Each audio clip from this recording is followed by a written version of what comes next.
Hi everyone, and welcome to the As I Am webinar supporting third level students during COVID-19. This webinar came about in response to our survey that was sent to higher education institutions. We know there is a demand for more information about engaging students during COVID-19 and supporting them with anxiety, especially during exams. I'm delighted to introduce you today to our speaker, Dr. Stephen Shore. Stephen is an internationally renowned autistic academic, and Stephen is a professor of special education at Adelphi University in New York. Our relationship started with Stephen when Stephen came to Dublin in 2017 and was our keynote speaker at the As I Am National Conference. Stephen is also the chairperson of the As I Am Autism Friendly University Award. So for now, I'll hand you over to Stephen, and he will take us through how we can best support third level students during COVID-19. And I'll come back at the end with some of the questions that have been sent in to As I Am. Thank you for a great introduction. It's an honor to be back working with As I Am and to see you, Katie, and maybe later see Adam as well. So let's begin with sharing my screen, and we'll take a look at what we have for today as I share some ideas about supporting autistic students at third level or university level, as we say in the United States, or I'll probably be talking college and university, where maybe I should be saying third level. Anyways, there's material for educators, administrators, and autistic people ourselves. So let the fun begin. And there we are. So let's take a look at what we're going to cover today, what I call the big three, and that is our routines, our expectations, our goalposts for predictability have just been decimated in ways that have never been decimated before. And it's a real challenge to us autistic people who need predictability and scheduling. So the question is, what can we do to maintain the routines that we already have? And for those who are supporting autistic individuals, what can you do to maintain those routines for the ones you're supporting? So whether you're a professor, what can you do to maintain your teaching routines as they were before?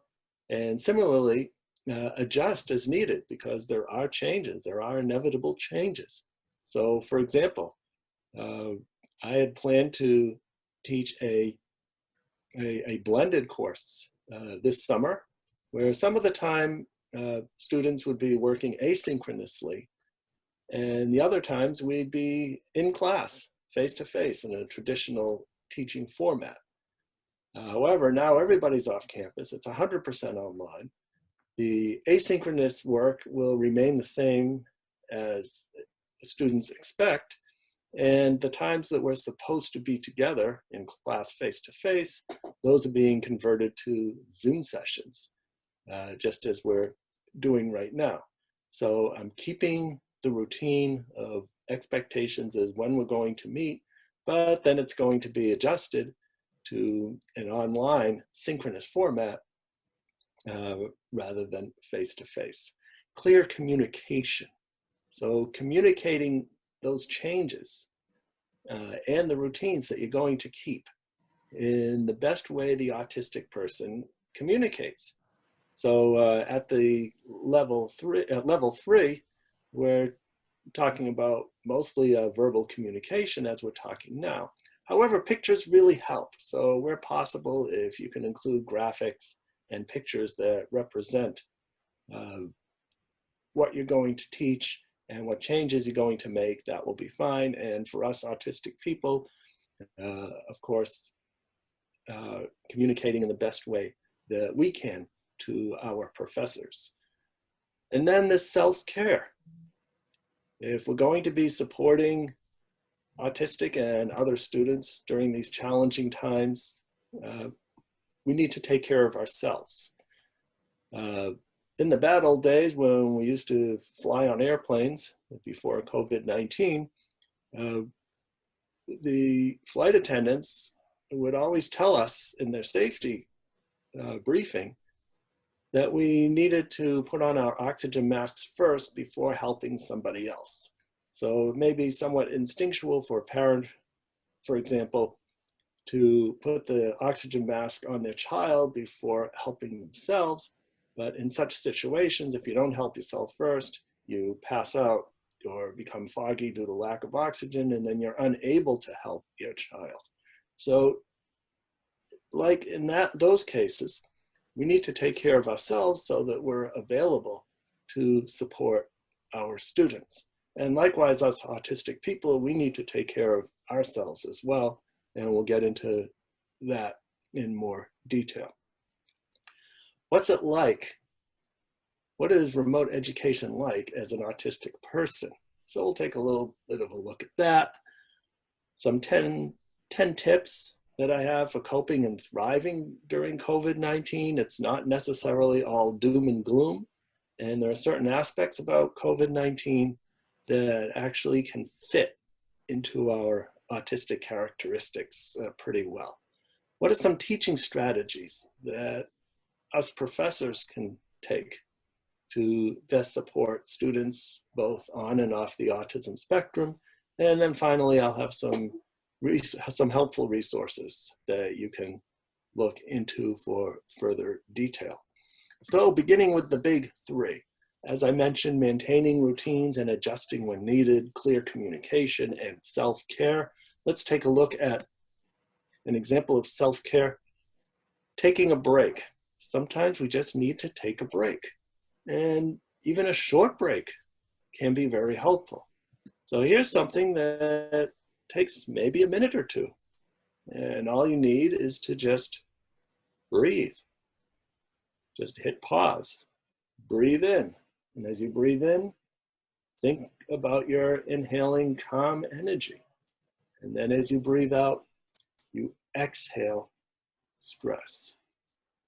You do that for about a minute, and you'll most likely feel a change in your demeanor. You'll feel more calm, and you'll be ready to continue whatever you need to be working on. And this works for everybody, autistic or otherwise. So as we consider the characteristics of autism, it's also important to consider them as abilities and possible strengths. And one way to exemplify that is to consider these two pictures here. It's the old game of what's the difference between the top picture and the bottom. So as you go about identifying those differences, and if you look really closely, you'll see that there are about a dozen differences. One of them, for example, seems like somebody left a coin on the floor on the bottom picture, but not on the top. If you look at the poles up in the front, we've got a nice proud line of 4 poles, complete with their yellow bottom jackets or boots, whatever you call them, on the bottom. But on the bottom picture, one of them is missing. And there's many other differences, as you can see here. So as we think about these pictures, and since we're talking about college, it's time for a little quiz. As you consider these questions, what's this a picture of? What animal is in the foreground? Those are pretty easy as we think towards what color is the animal behind the first one, and then finally the last one. How many animals are in the row closest to us? Things are getting a little bit foggy. And that's because I forced you to perceive these pictures like autistic people perceive our environment. We focus on detail, and often at the expense of the whole. And that is referred to as a deficit in central coherence. However, I prefer to look at it as just a characteristic.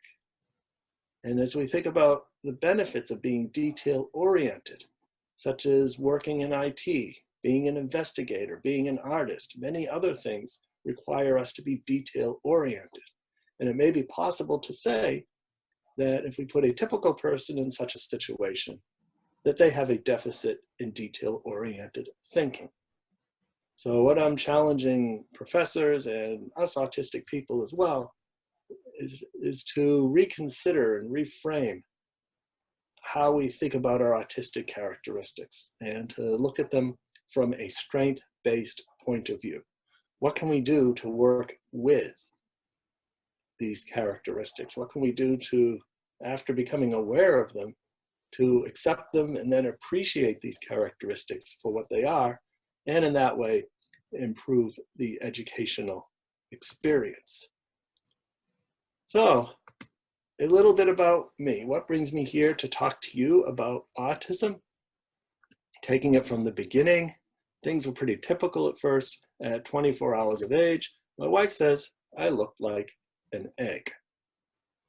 Then at 18 months, like what happens to about 30% of us on the spectrum, the regressive autism bomb exploded, where I lost functional communication, had meltdowns, withdrew from the environment, and in brief, I became a pretty autistic little kid. There was so little known about autism. It took my parents a full year to find a place for diagnosis. And when they did, the doctors said they'd never seen such a sick child and recommended institutionalization. Fortunately, my parents, like we see so many parents today, my parents were ahead of their time. They advocated on my behalf, and they convinced the school to take me in about a year. And it was during that year that they implemented what we would today refer to as an intensive home-based early intervention program. And this was a program that emphasized music, movement, sensory integration, narration, imitation. So in brief, it was more like one of the developmental approaches we have today, such as floor time or Miller method or RDI. I see some aspects of daily life therapy in here as well. And really what it was, because even the concept of early intervention didn't exist, it was just parents desperately trying to reach their child. And what did they do? Well, first they tried to get me to imitate them. That's a time-honored technique. Us professors use imitation frequently. This is how you do it. Okay, now you do it. But for us autistic people, especially in the early days, and sometimes later on too, imitation can be difficult. So then my parents flipped it around and imitated me. And once they did that, I became aware of them in my environment. And then they were able to move me along. And I think the key implication is that as a prerequisite for doing solid work with an autistic person, you have to develop that trusting relationship. Then you can move on.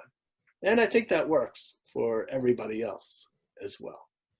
So with the work my parents did, speech began to return at age 4. I got reevaluated. Instead of being considered as psychotic and ready for an institution, I got upgraded to neurotic.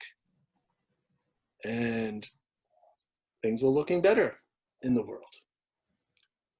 So we fast forward to the college days, getting through grade school, having my focused interests in music, in computers, aviation, astronomy, mechanical devices such as watches. So for example, I was found taking apart a watch at age 4.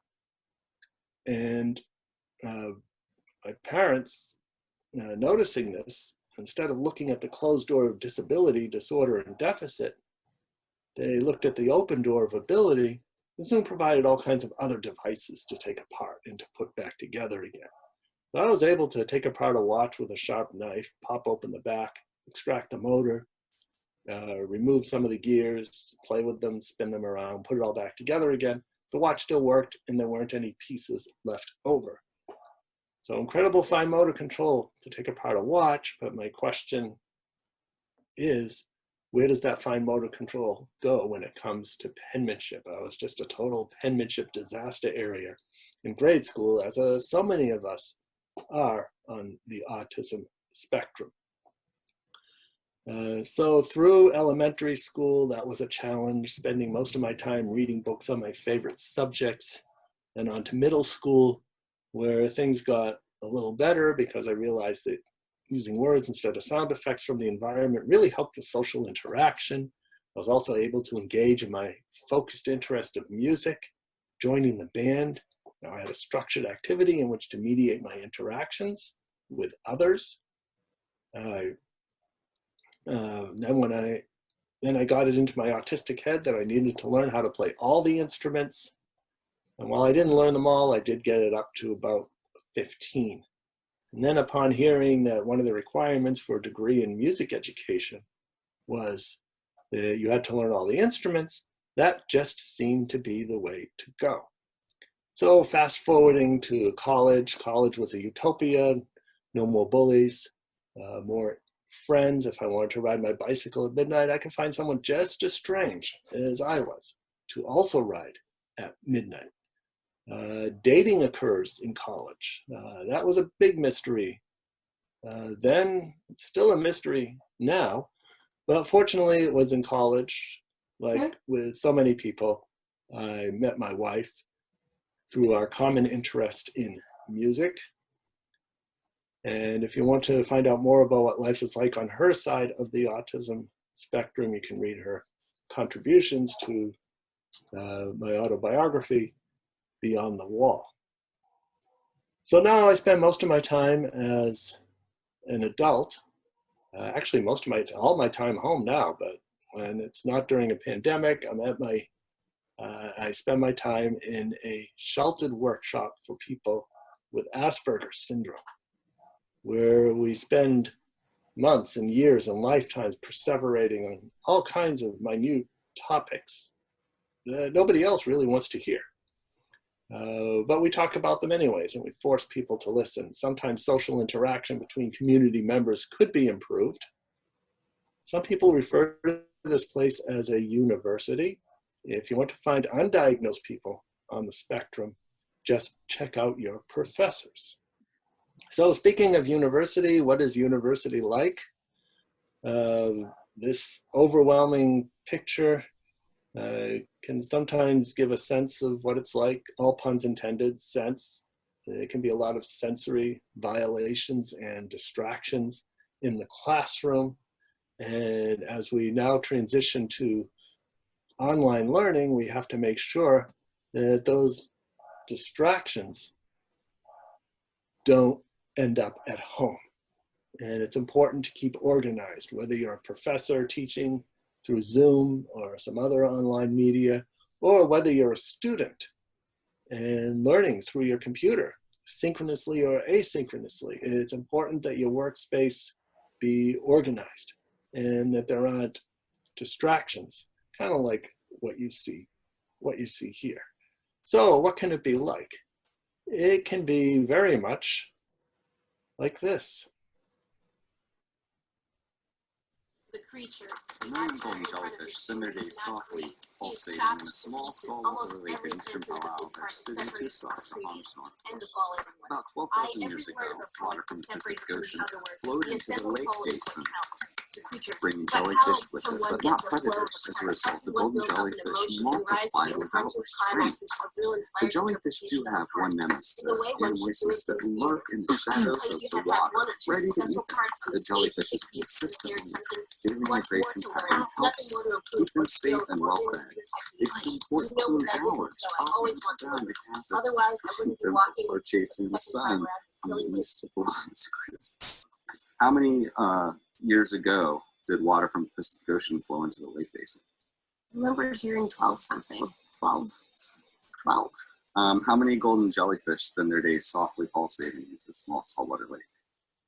I didn't hear golden jellyfish. And what is the jellyfish's main nemesis? I have no clue. Do you know anything about their daily migration patterns? I just kept hearing something about a creature. No. How many hours they bob up and down? No. So anyways, we've talked a lot about, and As I Am has been very helpful in making sure that that universities are autism friendly, reducing sensory overload, And now we need to bring that to the home. And as we use the computer, whether we're a professor, making sure that what is behind us, so the background is not distracting. A plain white wall, for example, could be a useful background, or if things are cluttered around your work area, for the sake of your students, find a virtual background, very much like I have now. Behind me is just a off-white wall, but I'm using a virtual background of my university. It's static, it's not distracting, and that's something that you can do to help your students as a professor supporting your students who are now learning from home.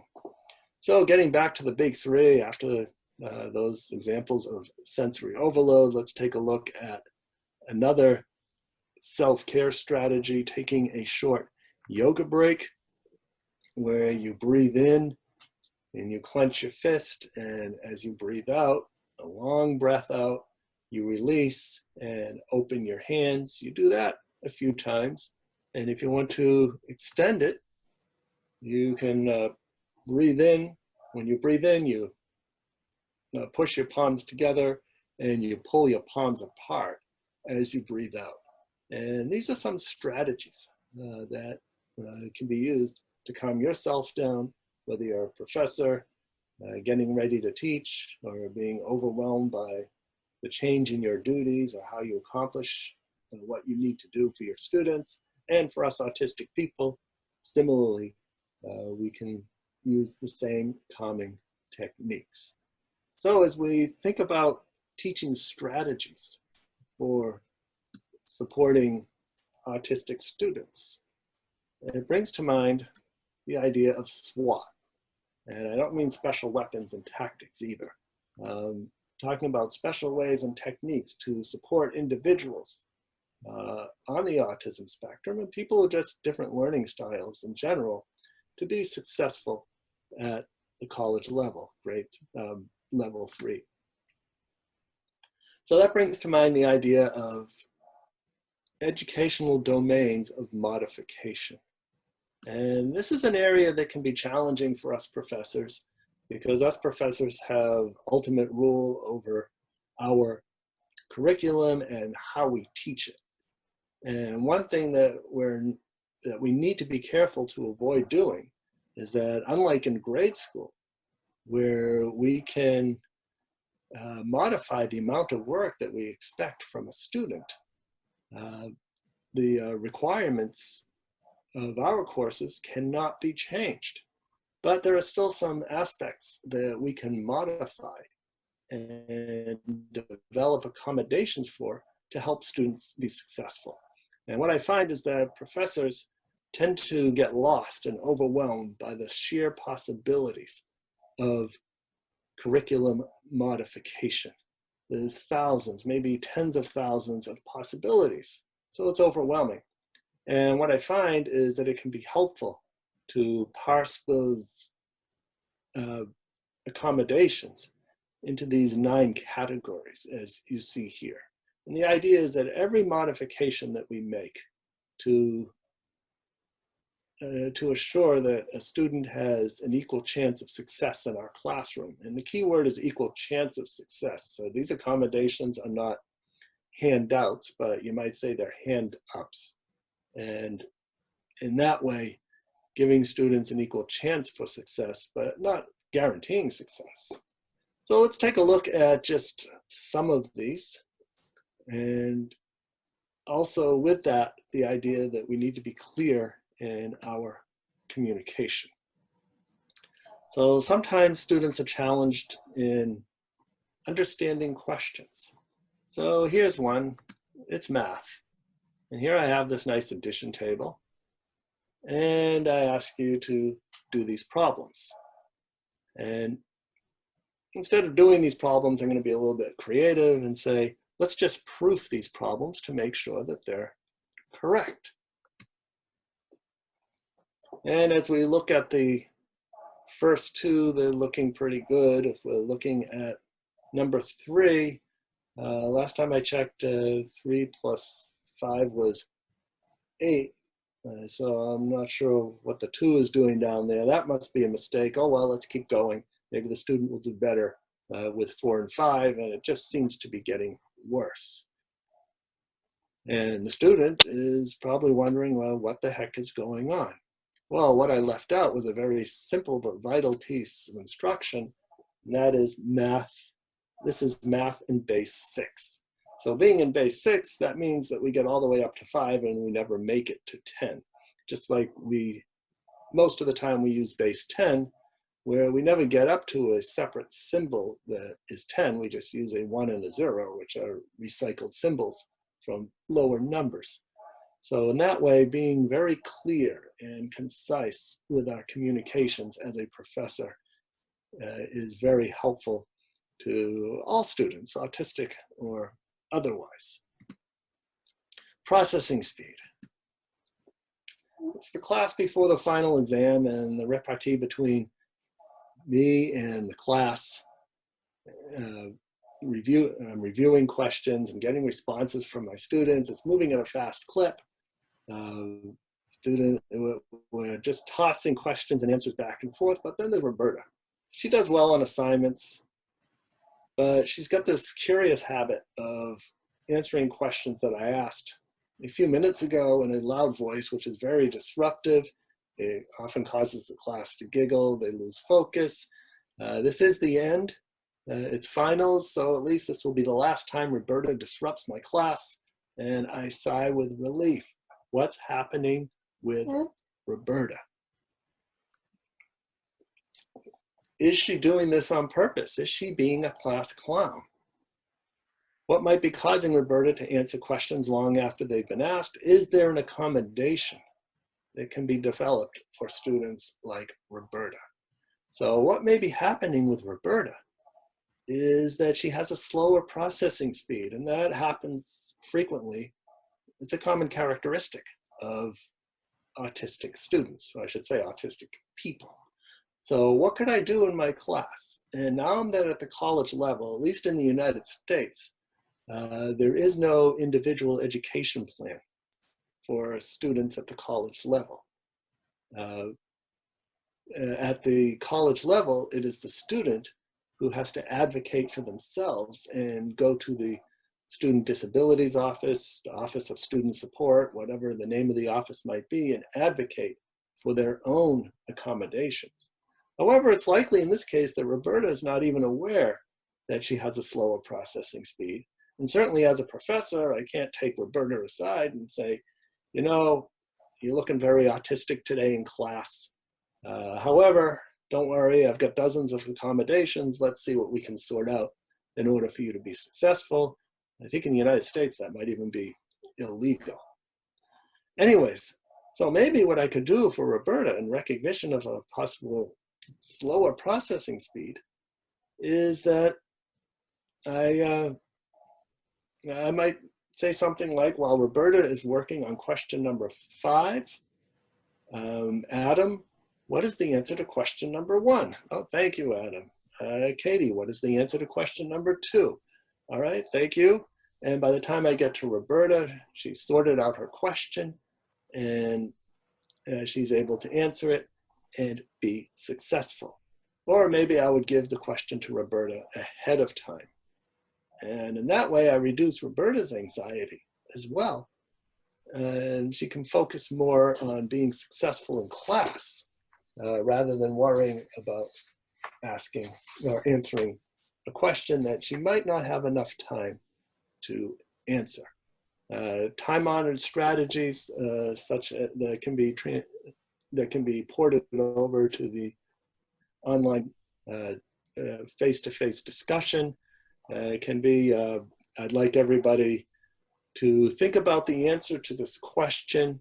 I've got to adjust something here on the computer. When you're ready, I want you to raise your hand or to click on that silly little icon that indicates you're raising your hand, and then I'll pick on one of you for the answer. And I could wait until Roberta, in this case, has an answer to provide. Okay, so continuing on, here's another example. very common type of question that gets autistic people all caught up. Please write a 5-paragraph essay of your favorite activity that you did during a summer vacation and bring it for sharing with the class next week.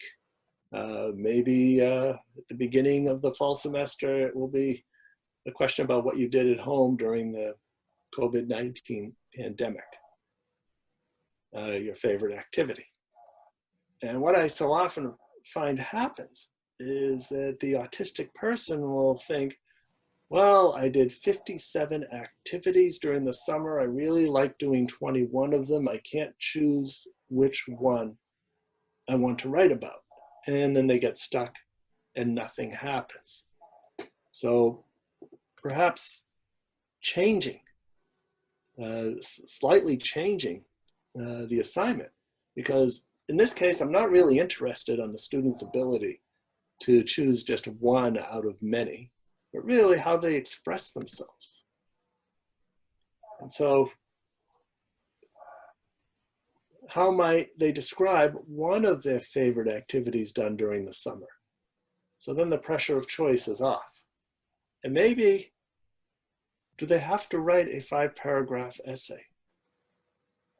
We can take from the work of Howard Gardner, his work on multiple intelligences, where he identified at first 7, then he got it all the way up to 9, and he took one away. So there's 8 intelligences of areas where people can be skilled in that often aren't measured in standardized tests like IQ tests. IQ tests are pretty good at measuring math and reading and a few other things, but they don't measure musical ability. They don't measure ability to be with nature or physical ability.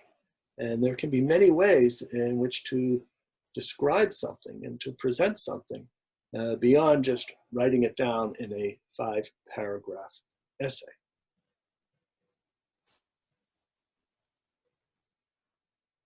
So with our language, it's vitally important that we be clear, we be concise, we be concrete. That's the 4 C's. So what if I say this to my students? This is what it sounds like.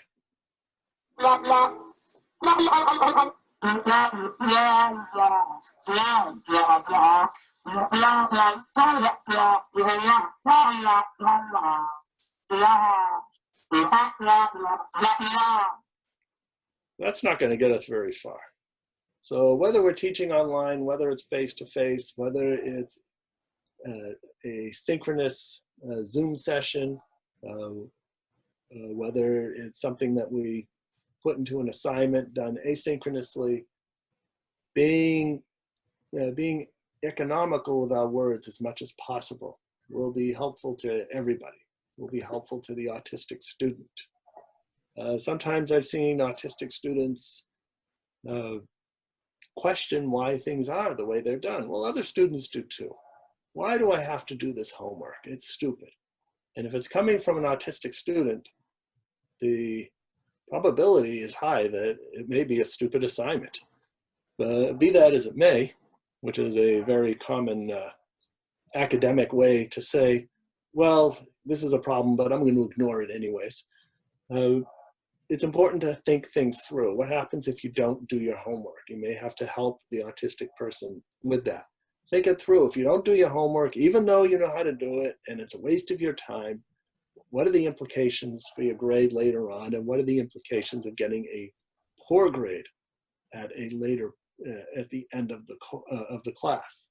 So this may be one of these things that you just have to power right through. Being consistent with what's on your syllabus and what your expectations are. Of course, being clear about those expectations. Rationality and logic wins. We're a very rational, logical type of people. So that's an important characteristic to keep in mind. So as we think about changes to curriculum and teaching, they're all modifications. And what we want to do is use those modifications to become accommodations. And modifications become accommodations when the requirements of the curriculum remain unchanged. And so often I am challenged, and other educators at all levels, grade school through third level, a challenge. Well, why are you doing this for this person but not for everybody else? It's not fair. So for example, is it not fair to withhold giving CPR to the one person who collapses in a crowd? Well, I guess we don't have crowds anymore. But anyways, a group of people, because we don't have time to give CPR to everybody in the room. And it wouldn't be fair just to give it to one person who needs it and not to everybody else. Or another good way to explain it is the use of glasses. And sometimes what I'll do when I'm talking face to face is I'll mention that I didn't bring my sack of glasses today, and all of you wearing glasses, you have to take them off because it's not fair to those who are not wearing glasses. Why should you have this advantage? But in reality, the glasses aren't an advantage. They just level the playing field, giving students an equal chance of success at seeing what is on the board or what is up front as students who don't need glasses. And it can even be taken a step further and letting someone who doesn't wear glasses borrow their colleagues or co-students' glasses to see if it helps them see the board better, and most likely it will just make their vision worse. Just like giving CPR to someone who doesn't need it, it's probably not a good thing to do. And in that way, we level the playing field. We give everybody an equal chance of success at the situation. Another way to look at it is, you may have seen this picture on the internet where they talk about equal versus equality. And that is, here we're treating everybody equal. Some of the people you see standing here, they don't need the box. And there's one person so short that even a box doesn't help. But we're treating everybody equally. Or are we going to treat people equitably? And in that way, we provide for what people need. Everybody now has an equal chance of seeing the ball game. However, we can take this one step further. And that's when we get into the concepts of universal design. Is there a way to design this fence, which is needed? That fence is needed. We can't just say, oh, let's just take away the fence, because it keeps fly balls from exiting the ball field and perhaps going into the street or breaking windows, whatever it might be. We need to have the fence. So can we design the fence in such a way that everybody has an equal chance of success at seeing the ball game? And likewise, we can do the same with curriculum.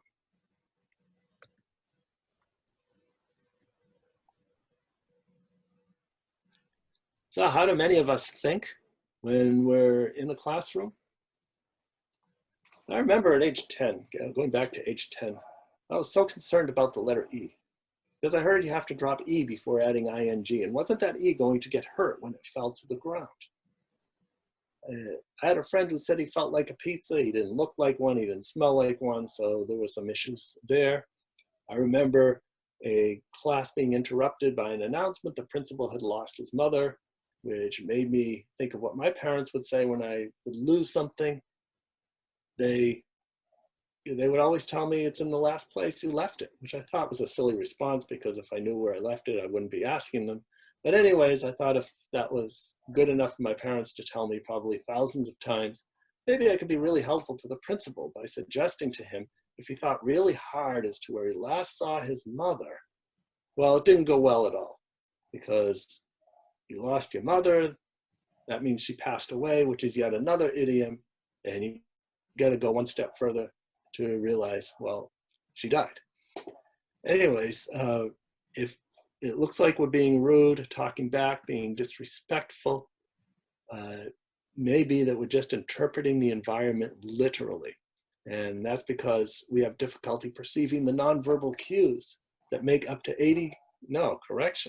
93% of the total interaction package. So we may be getting only 7%.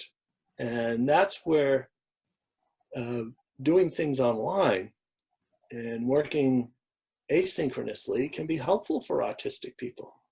And even synchronously, we can record these sessions. And that way, we can review as much as we need to match our processing speed and then be successful.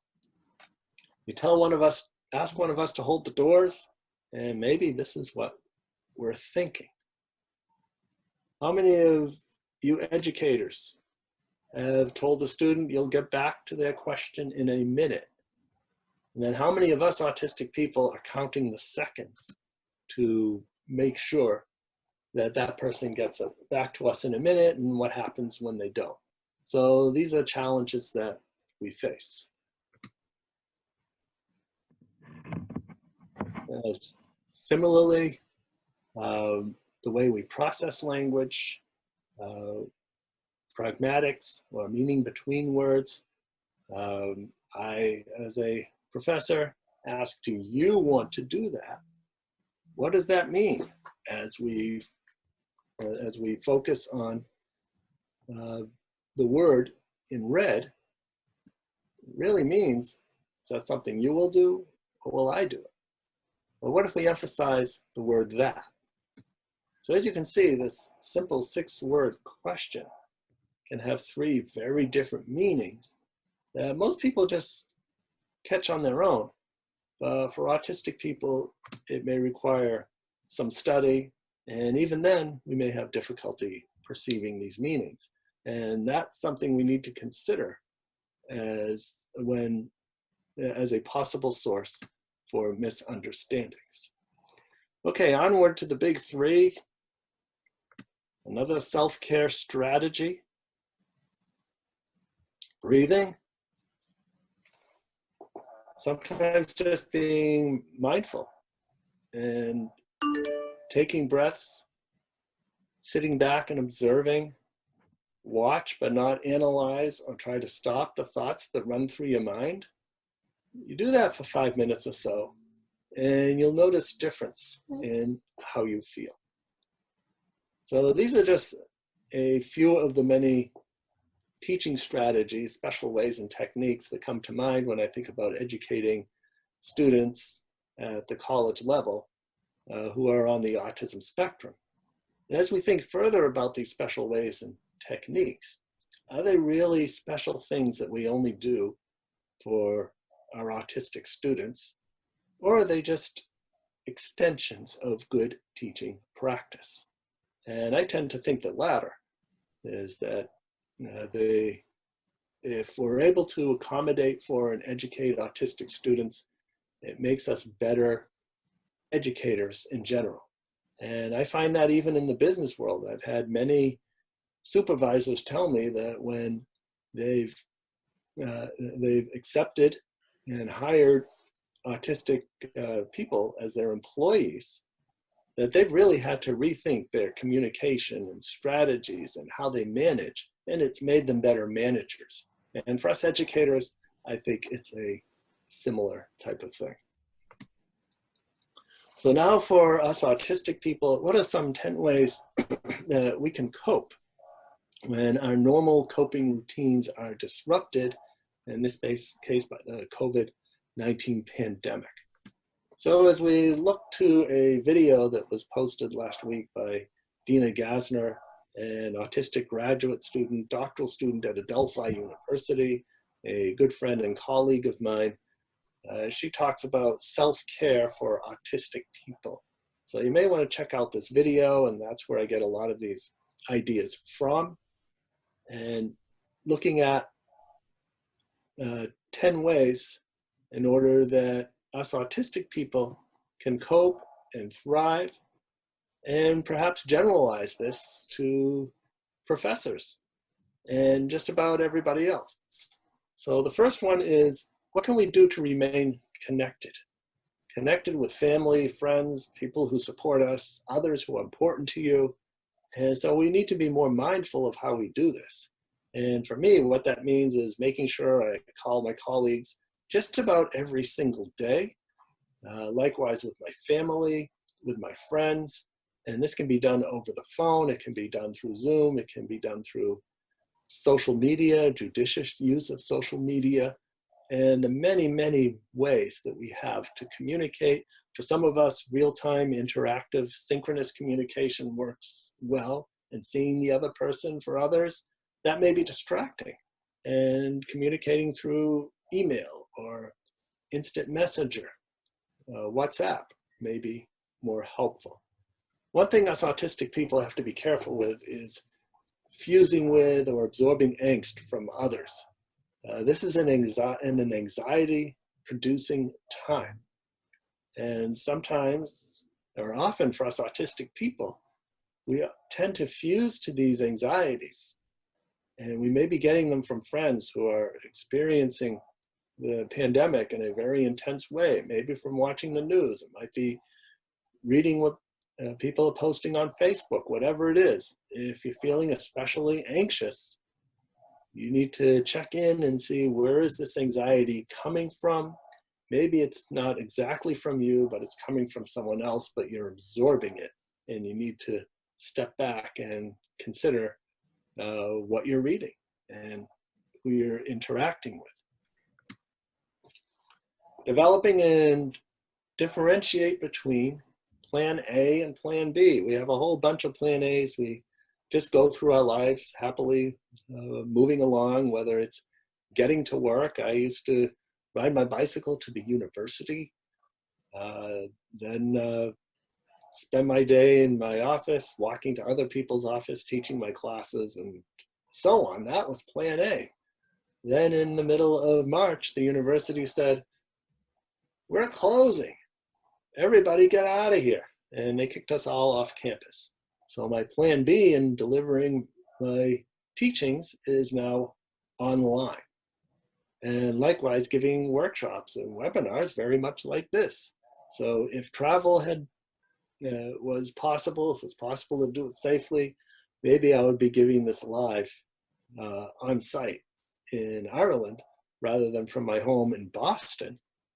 And that's my plan B.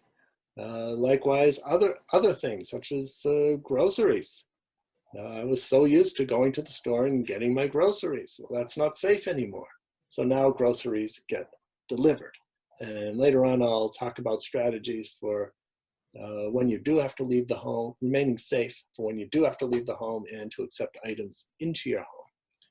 So speaking of outside, many of us are renewed and refreshed by going out on a bright sunny day. So do so when you can. Make sure you're safe, keep proper social, actually I should say physical distancing. We're talking about social distancing. People talk about that a lot. I think really what we're looking at is physical distancing. We're not expecting people to become hermits and to avoid interacting with each other. What we're doing is we're changing how we interact with each other and making sure we keep a safe distance away. So if you're going outside, have your gloves, have your mask, and be safe. Recognize that keeping safe requires a lot more cognitive energy. So we can think of having a certain amount of energy, just like a battery that needs to be recharged, like your phone. If you use your phone a lot, the battery dies quickly. If we conserve and don't use it that much, maybe the battery lasts all day. So we can think of all of the procedures and techniques that we need to use to keep safe as an automatic 30% additional drain on our cognitive energy battery. And we need to be aware of that. And what that means is that we may not be able to do as much as we used to be able to do in the past. In the past, going outside was just throwing on a coat if it was cold, hopping on the bicycle, going to wherever I was going. Now it's still throwing the coat on, but now it's a matter of making sure I have the gloves, the mask, and then if I'm doing something outside, making sure that I keep safe in the process.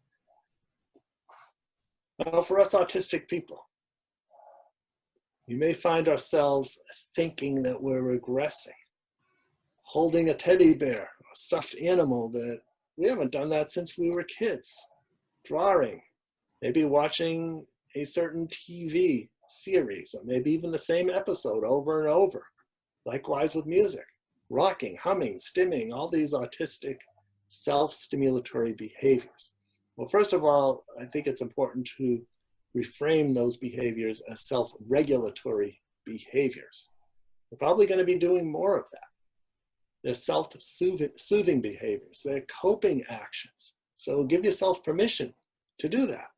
And for those of us who aren't on the spectrum, us professors, not that being a professor and being autistic are mutually exclusive, well, maybe we need to do things to take care of ourselves as well. If taking a bubble bath with your rubber ducky, if that calms you down, then that's just what you do. For those of us on medications, keeping the schedule for your medication, developing additional supports, maybe a pill organizer very much like this, it can be helpful as well. When you're going outside, glove and mask up, bring as little as possible, because whatever goes out is going to have to be sanitized on the way in. So for example, when I go out, I don't bring my wallet anymore, but I just bring a driver's license if I'm going to drive, one credit card, and however much cash I'm going to need, and a single key, or as few keys as possible, because they're going to have to be sanitized when I return. And likewise with my wife, she may have a purse. So the purse stays home. If we're together, well, only one of us needs a credit card, not both. And for those of us, and myself included, I'm so used to just throwing everything into a rucksack, putting it on my back and going along my merry way. But I know that that thing is going to have to be sanitized when I bring it back. So that just stays at home. And then finally, let's take a look at how we can remain safe for when going outside and accepting items to the home. Less is more, as I mentioned before. Everything that's brought up, taken out, has to be disinfected on the way back. When you do come back, if you can arrange it so you have outside shoes and inside shoes, and if those outside shoes can be left in a garage, bottom of the stairs, or if you don't have that, an area, dedicated area near the door, and then you change into inside shoes. That way you're not tracking the virus around inside. Everything you bring in, where possible, quarantine for 24 hours, maybe even more. There's resources online that suggest that the virus lives on certain surfaces longer than others. I think smooth surfaces like glass, it could be up to 3 or 5 days. So you want to check that out. Sanitize food. If you come in with a sack of food, have a sink of warm soapy water. Wash it all. We wash our milk cartons and anything else that can be washed before they're put in the refrigerator. Some food cannot be washed. Pasta, that won't do well if you wash that in water, and certain fruits and cake, bread, for example. If you can quarantine them somewhere in your home or maybe even in your car until the virus is dead, that's really good. Take a shower when you walk in. Drop your clothes to the floor near your shower, leave them there, scrub down. When you get out, leave the clothes, and the clothes get their own 24-hour quarantine before you move them to where they're going to be washed. And certainly expectations. Reduce them as needed. Back to Dina Gassner, she's working on her dissertation. She had this goal of writing at least 100 words a day for her dissertation.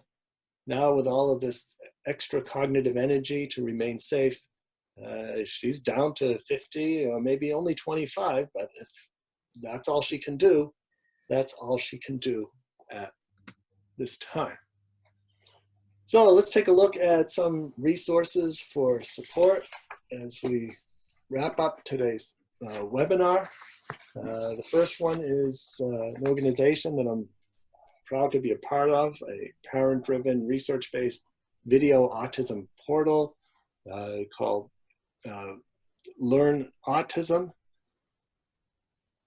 Hi, I'm Hasna. I'm Faisal's mom. He's 12 years old and has autism. Hi, I'm Alison. I have a son called Noah who is 9 years old and has autism. Hi, I am Stephen Shore, and I am autistic. Learn Autism is the ultimate companion, helping you navigate your family's autism journey. There are fortunately a lot of different therapies for working with individuals with autism. Learn Autism is simple, clear, and relatable. My name is Adrienne Robeck. I'm a licensed psychologist and a board-certified behavior analyst. Learn Autism is the masterclass for autism. Productive lives are very possible for autistic individuals. And one way to frame these productive lives is through the 4 A's of autism. Learn Autism's goal is to provide a trusted resource that is both affordable and accessible. Just with these cards alone, we've already worked on receptive language and expressive language. Here are some top tips to keep you sane during the holidays. When we all started this journey, there wasn't the information available to us. We have this information, we can share that and compartmentalize it so that people don't have to go through what we've been through. I invite you to learn autism. I invite you to learn autism. Hi, I'm Sarah, and I invite you to learn autism.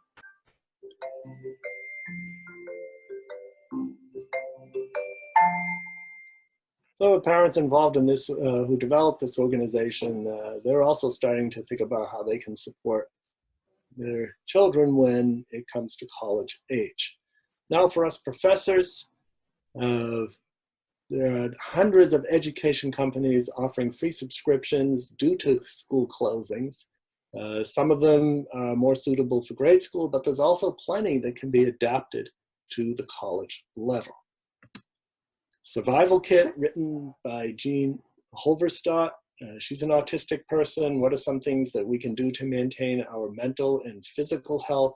And just like so many of these suggestions that are for professors, which can be generalized for autistic people, much of what autistic people, what we're developing, can also be generalized to everybody else as well. Structure, how to structure your day when working from home. This is great because we're all working from home now. And that can be very helpful for educators, autistic people, and everywhere in between. More strategies can be found on websites of the National Autistic Society, As I Am, a lot of good material on there as well. As we keep going, the Middletown COVID-19 support and resources. I did a webinar for them as well last week. Here's a book that can be helpful in explaining the coronavirus to people who need things explained in a more simple manner, free. It's a PDF that you can read online. It's about promoting success. And as we think about success, just like it was before the pandemic and as it is now, what are we doing to make sure that autistic people are being productive and fulfilled? And likewise, what are us professors doing to accomplish the same as we go through our journey in life? And certainly, this is quite a detour in the journey, but eventually we'll get back on track. There's a lot of talk about a new normal when this pandemic lessens and it becomes safe to travel and gather together in groups. It's going to be different, and that can be challenging for a lot of people, autistic or otherwise, because we don't know what that difference is. But what we do know is that by engaging in webinars like this, by researching on the internet, by getting as much information as possible to strategize how we can best support autistic students at third level, we're promoting success all around. And I believe that those of you who watch this video, if you come away with even one thing that helps you better understand the autistic students you're teaching. And for us autistic people, if you learn just one thing about coping and even thriving during this time of pandemic, then you're exactly where you need to be right now. And I thank you for your participation and what you're doing to promote success for autistic individuals, whether it's at the third level, however you're doing it. And for us autistic people, likewise, doing what we can to support ourselves and to cope, remain successful, and even thrive using our characteristics as strengths as opposed to disability. Thank you very much. And I'm now ready for questions.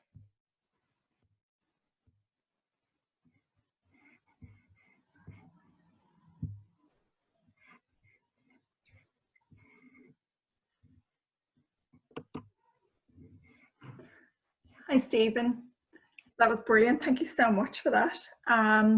Just having a look here through all the questions, and I think you've actually answered a huge amount of the questions. I know a lot of those resources are going to be so beneficial to universities, to staff, and to students as well, so thank you.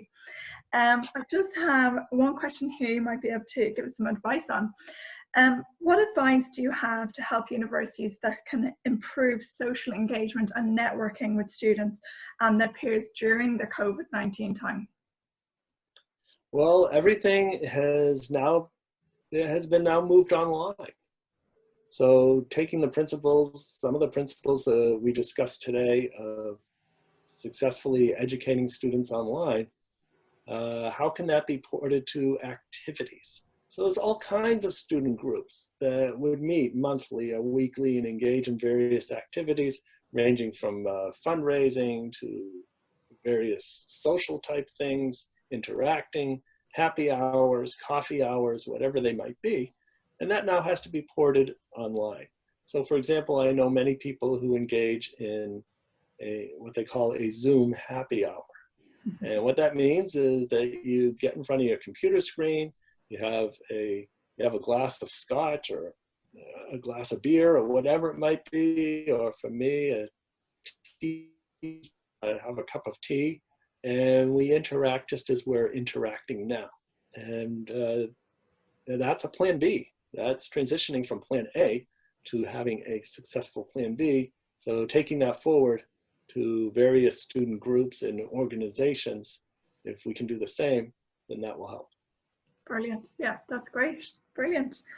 And you mentioned there about routine. One of the questions here is, how can universities support students with sensory issues that might have arisen at home during the COVID-19 time?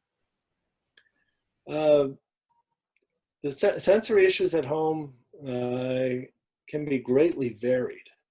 And the challenge to universities is that they have somewhere between little and no control over what happens in the home. However, universities can be helpful by providing suggestions on lowering sensory input in the environment. So some of the things that I mentioned, making sure the professor has a clean and organized background, making sure that there isn't a barking dog in the background, people talking, a radio playing, muting a microphone when you're not talking. And that can be helpful for everybody. I've been on many a Zoom session, and I'm sure you have too, and maybe everybody listening. We've got this nice group of people, somebody left their microphone on, now there's some sort of feedback, echo loop that's happening, somebody's dog is barking, and so on. So also being mindful that any sensory input, anything you hear, is probably going to be picked up by the computer's microphone and amplified as well.